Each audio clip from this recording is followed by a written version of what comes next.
गुरु ब्रह्मा गुरु विष्णु गुरुदेव महेश्वर श्री गुरु परम ब्रह्म तस्मै श्री गुरुदेवाय नमः। ओं अखण्डलमण्डलाकारं व्याप्तं जन चराचरं तत्पदं दर्शितं जन तस्मै श्री गुरुदेवाय नमः। কলিকালে সাধু পাওয়া বড়ই দুষ্কর, তাই চৈতন্য মহাপ্রভু নিজেই সাধু হয়ে এসেছিলেন। একাদশীর দিনে বলেছিলেন, মা আমি অন্ন খাবো না। চৈতন্য মহাপ্রভু দেখিয়ে দিয়ে গেছেন যে একাদশীতে অন্ন খাওয়া যাবে না। শ্রী গুরুকে এই দেহটা দান করে দিলেন। গুরু যখন দীক্ষা দিলেন, তাহলে গুরু যখন দীক্ষা দিয়েছেন তখন আপনার দেহটা গুরুকে দান করে দিলেন, তাহলে গুরু যেগুলো উপদেশ দিয়েছেন সেগুলো একটু পালন করুন।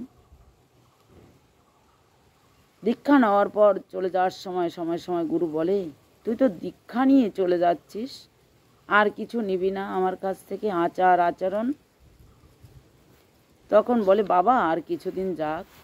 কিন্তু ওই কিছুদিন যেতে যেতে কেউ কেউ বাবার কাছ থেকে আবার নেয়, আর কেউ কেউ নেয় না। এভাবে জীবন কাটিয়ে দিলে বাবার কোনো দোষ নাই। গুরুদেব কৃপাময়, যার যেমন ক্ষমতা উনি তাকে ততটুকুই দেবেন। যদি দেখেন যে শিষ্য কতটুকু বোঝা বইতে পারেন, কতটুকু বোঝছে, বোঝা বর উপর নির্ভর করবে তাকে আর কতটুকু বোঝা দেওয়া যায়। যদি কেউ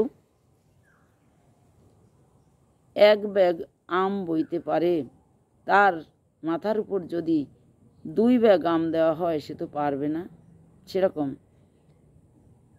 গুরুদেব একটু দিয়ে দীক্ষা দিয়ে পরীক্ষা করে দেখেন যে তুই কতটুকু নিতে পারিস। তুই সেটুকু যদি ঠিক যাজন ঠিক মতো করিস, তাহলে তোকে আরও একটু দেওয়া যাবে। এভাবে গুরুদেব দেখেন। গুরুদেব আমাদের পূর্ব পাপটুকু নিয়ে নেন, কিন্তু আমরা দীক্ষা নেওয়ার পর যখন আমাদের নতুন করে জন্ম হয়, সেই জন্মের পরে যদি আমরা পাপ করি সেটা তো নেবেন না। কেউ কেউ বলে, তোমার জীবন তো আমিষ খেতে খেতেই কাটিয়ে দিয়েছো, তাহলে তুমি এখন কিসের সাধুভাব দেখাও? কিন্তু না, তোমার যে নতুন করে জন্ম হয়েছে, তুমি যখন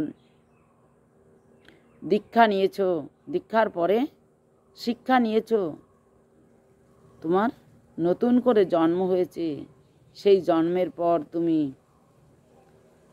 ভজন সাধন সেইভাবে করো, তাহলে তোমাকে আর যাওয়ার দিন কষ্ট পেতে হবে না। 28 রকমের নরক আছে, সে 28 রকমের নরক যন্ত্রণা বহু কষ্টকর। যার যেমন কর্মফল সে সেরকমই ভোগ করে। আমরা চিন্তা করি যে আমি তো ভালো কাজ করছি, কিন্তু ভালো কাজ করছি কিনা খারাপ কাজ করছি, আগের কোনো কর্মফল আছে কিনা, এটা তো আমি বলতে পারি না, এ তো স্বয়ং গোবিন্দই জানেন। তবে আগের যদি কোনো খারাপ কিছু থাকে সেটা তো আমি জানি না, কিন্তু এখন সামনে যেটা চলছে সেটার জন্য কিছু ভজন সাধন এখনই করুন। চৈতন্য মহাপ্রভু নদিয়ায় জন্মগ্রহণ করেছিলেন, সচিমাতা জগন্নাথ মিশ্রের ঘরে। উনি 24 বছর সংসার করেছেন, আর 24 বছর সন্ন্যাস গ্রহণ করে 48 বছরে দেহ রেখেছিলেন। পুরী জগন্নাথ দেবের দেহের সঙ্গে ওনার দেহটা বিলীন হয়ে গেছিল। তা পুরীতে যখন আপনারা যাবেন, যে দেখবেন জগন্নাথ মন্দিরে দর্শনের সময় মহাপ্রভুর 3টি আঙ্গুলের ছাপ হয়ে গেছে। আঙ্গুলের ওইখানে প্রণাম করতে হয়। ওইখানে প্রতিদিন আঙ্গুল দিয়ে 3টি আঙ্গুল বসিয়ে দিয়ে জগন্নাথ দর্শন করতেন মহাপ্রভু। তাহলে মহাপ্রভু এত মহিমা করে গেছেন পুরীধামে, তার মায়ের আদেশে পুরীতে গেছিলেন। পুরীতে যেয়ে থেকেছেন। মা বলেছিল, নিমাই তুই তো সন্ন্যাস নিয়েছিস, তাহলে তুই পুরীতেই থাক।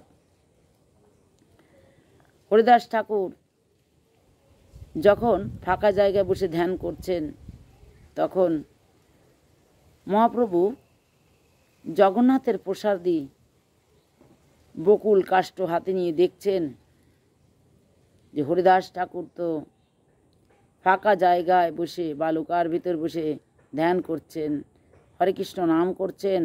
তখন মহাপ্রভু এসে সেই প্রসাদী বকুল কাষ্ঠ মাটিতে ঢুকিয়ে দিলেন, আর সেখান থেকে বিশাল বড় বৃক্ষ হলো, সিদ্ধ বকুল নাম হলো। এই সিদ্ধ বকুল